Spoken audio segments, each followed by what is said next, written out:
तो आज हम क्लास 10th के चैप्टर नंबर 3 को आप लोग को पढ़ाएंगे। तो चलिए देखते हैं चैप्टर नंबर 3 में क्वेश्चन को कैसे सॉल्व करना है। पहला क्वेश्चन है, एक समकोण त्रिभुज का क्षेत्रफल 30 सेंटीमीटर स्क्वायर है। यदि उसकी ऊंचाई आधार की लंबाई से 60 सेंटीमीटर अधिक है तो आधार की लंबाई ज्ञात कीजिए। इसमें समकोण त्रिभुज का क्षेत्रफल दिया गया है जो है 30 सेंटीमीटर स्क्वायर और क्या है उसकी ऊंचाई आधार की लंबाई से 60 सेंटीमीटर अधिक है। तो यहाँ पे सबसे पहले हम मानेंगे कि माना आधार की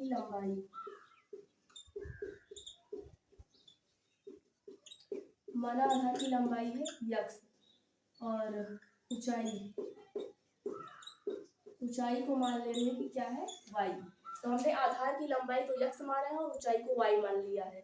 फिर क्वेश्चन के अनुसार क्या बोला, उसकी ऊंचाई आधार की लंबाई से 7 सेंटीमीटर अधिक है। यानी ये जो ऊंचाई वाई है, अगर ये लंबाई यक्स है तो ऊंचाई जो है यक्स प्लस 7 इससे यानी कि 7 अधिक हो जाएगा। तो क्वेश्चन के अनुसार ऊंचाई क्या है, लंबाई से आधार की लंबाई से 7 सेंटीमीटर अधिक है। तो यहाँ पे हमारा y इक्वल हो जाएगा यक्स प्लस 7। इतना हम कर चुके हैं। इसके आगे चलिए देखते हैं। तो यहाँ पे लिखा है समकोण त्रिभुज का क्षेत्रफल 30 सेंटीमीटर स्क्वायर है। तो यहाँ पे पहले हम लिखेंगे समकोण त्रिभुज का क्षेत्रफल।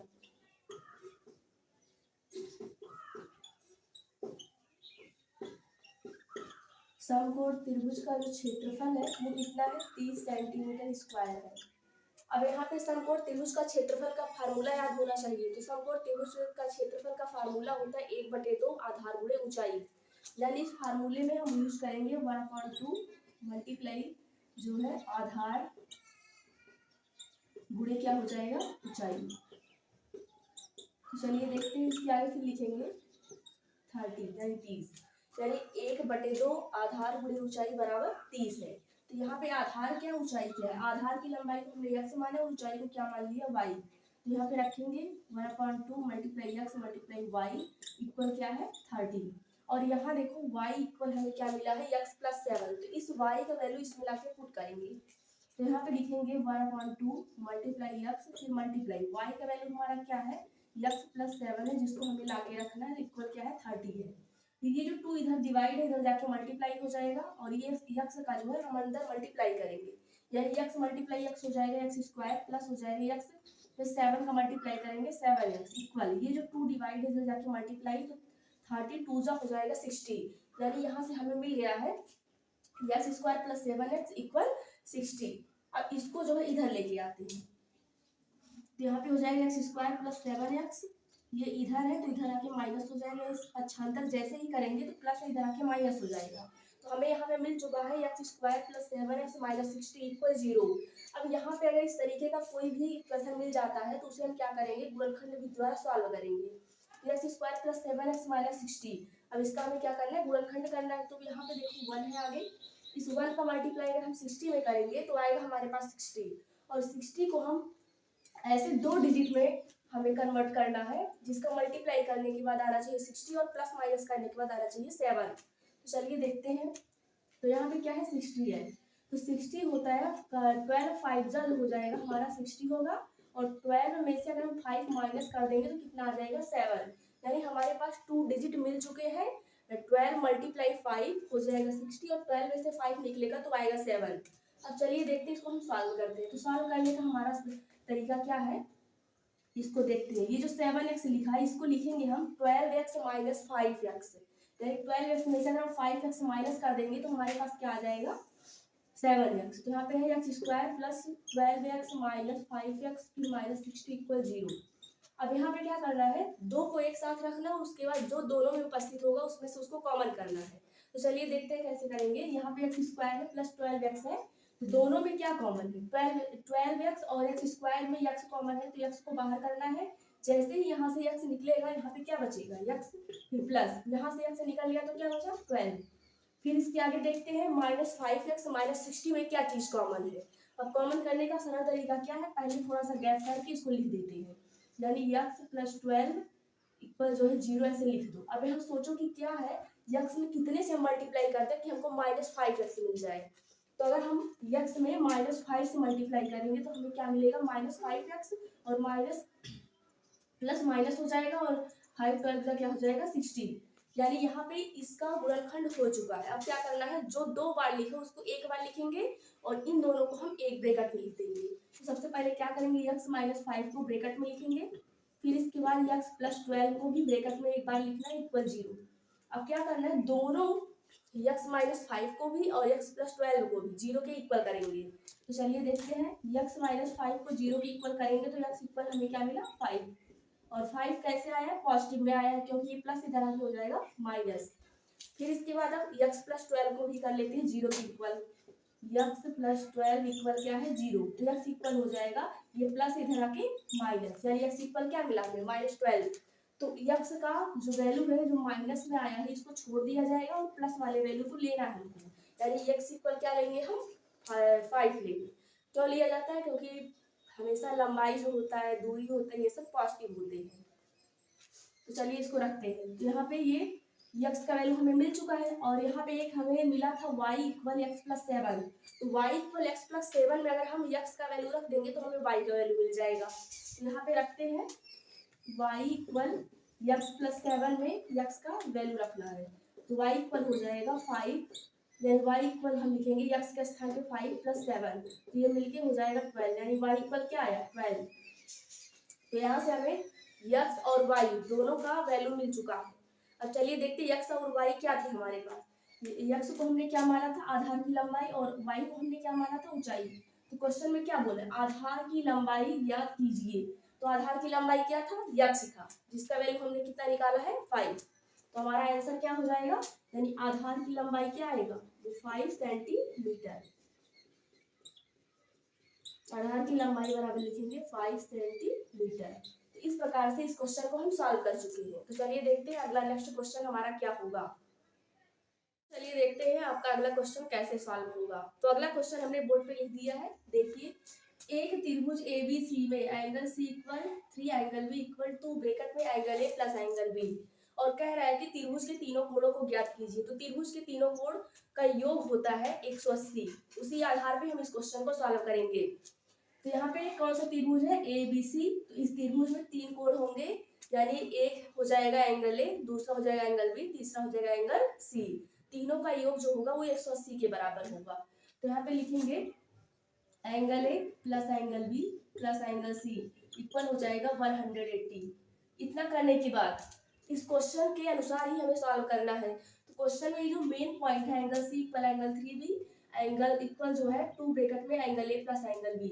तो पहले हम यहाँ से लिखेंगे, यहाँ से जो है ये पूरा देखने के बाद हम यहाँ पे अपना सॉल्व करने का तरीका जो लिखेंगे, angle A plus angle B equal, ये जो प्लस है इधर जाके हो जाएगा माइनस, यानी एंगल C को हम पक्षांतर कर रहे हैं, तो एंगल C हो जाएगा ये प्लस इधर आके माइनस। इतना हम कर चुके हैं। तो अब की बार देखते हैं, ये एंगल C जो है 2 ब्रैकेट में एंगल A प्लस B के इक्वल है। तो यहाँ क्वेश्चन से लिखेंगे एंगल C इक्वल 2 ब्रैकेट में angle A plus angle B। अब ध्यान से देखिए, ये जो क्वेश्चन है यहाँ पक्षांतर करने के बाद मिला है angle A plus angle B equal 180 minus angle C। तो यहाँ पे एंगल C इक्वल क्या मिल रहा है, 2 ब्रैकेट में angle A plus angle B। अगर इसमें जो है 2 से मल्टीप्लाई कर दिया जाए, यानी कि जो हमारा बना हुआ है इसमें हम क्या कर दें, 2 से मल्टीप्लाई कर दें तो हमें कुछ मिल जाएगा।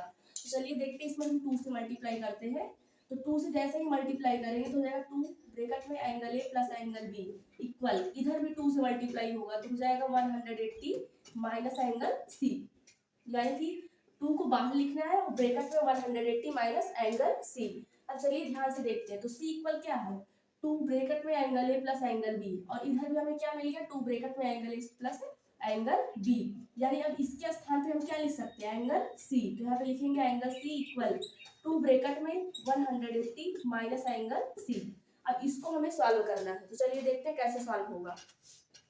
ये जो 2 है इसको अंदर मल्टीप्लाई करो, एंगल C इक्वल हो जाएगा 180, 2 जा करेंगे तो आएगा 360, फिर माइनस इसमें मल्टीप्लाई करेंगे तो हो जाएगा 2 एंगल C।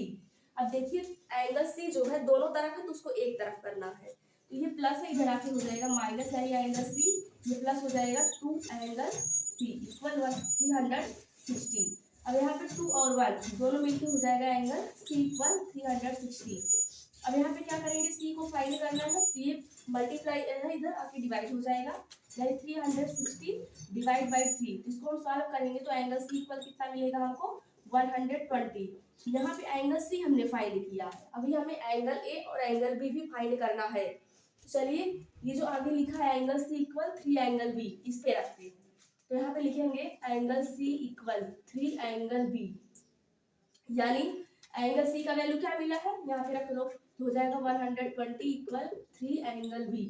और ये एंगल बी के साथ 3 जो है मल्टीप्लाई में, तो उधर जाके डिवाइड हो जाएगा, जैसे इस पक्षांतर करेंगे तो 3 से लाके इसको डिवाइड कर, यानी 120 अपॉन में हो जाएगा 3 एंगल बी। और इसको हम सॉल्व करेंगे तो सॉल्व करने के बाद एंगल बी इक्वल हमें क्या मिल जाएगा 40, यानी 120 को जो है 3 से डिवाइड करेंगे तो आंसर आएगा 40, यानी एंगल बी भी हमें मिल चुका है। एंगल बी मिल चुका, एंगल सी मिल चुका, हम निकालेंगे एंगल ए। तो चलिए देखते हैं एंगल ए कैसे निकलेगा। ये जो है angle C equal to bracket में angle A plus angle B, इसमें लाके एंगल बी और सी का वैल्यू रखेंगे। तो यहाँ लिखेंगे angle C equal to bracket में angle A plus angle B. अब यहाँ पे एंगल सी का वैल्यू रख दो, 120 है इक्वल टू एंगल ए हमें फाइंड करना, उसको ऐसे रहने दो, एंगल बी जो है वो कितना निकला है 40। फिर उसके बाद जो है इसको लाके इधर डिवाइड करो, तो 120 को 2 से डिवाइड करेंगे तो आएगा 60। फिर इसके बाद इधर बचा एंगल ए प्लस जो है 40। अब यहाँ पे क्या करना है, एंगल ए हमको फाइंड करना है, तो जो 40 प्लस में है जब पक्षांतर करेंगे तो माइनस में हो जाएगा, यानी एंगल ए इक्वल हमें क्या मिल गया 60 माइनस जो है 40, और 60 में से 40 माइनस करेंगे तो आंसर आएगा 20। तो इस प्रकार से हमने त्रिभुज एबीसी के तीनों कोणों को निकाल लिया है, एंगल ए, एंगल बी और एंगल सी।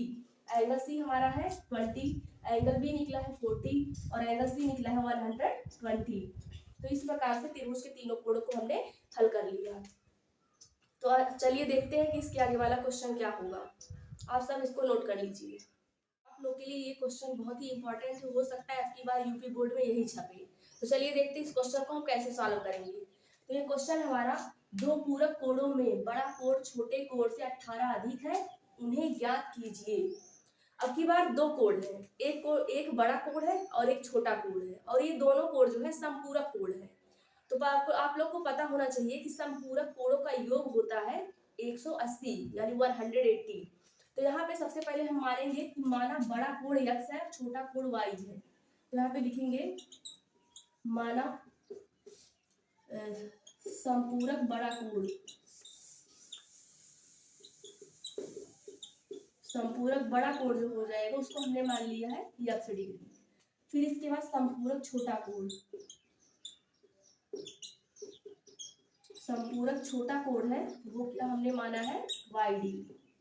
तो क्वेश्चन के अनुसार लिखा है कि कोणों में बड़ा कोण छोटे कोण से 18 अधिक है, यानी ये जो x है वो y से कितना अधिक होगा 18 अधिक होगा। तो यहाँ पे लिखेंगे x इक्वल y प्लस 18, यानी ये जो बड़ा कोण x है वो छोटे वाले से 18 अधिक है। तो अब इसके आगे चलिए देखते हैं, इसको क्वेश्चन नंबर 1 मान लो। फिर इसके आगे लिखेंगे दो समपूरक कोणों का योग, दो समपूरक कोणों का योग, दो समपूरक कोणों का योग जो होता है वो 180 होता है, यानी x प्लस वाई इक्वल हम क्या लिखेंगे 180। अब यहाँ से क्वेश्चन नंबर 1 से x का वैल्यू हमें मिला है y प्लस 18, लाके इसमें रखते हैं।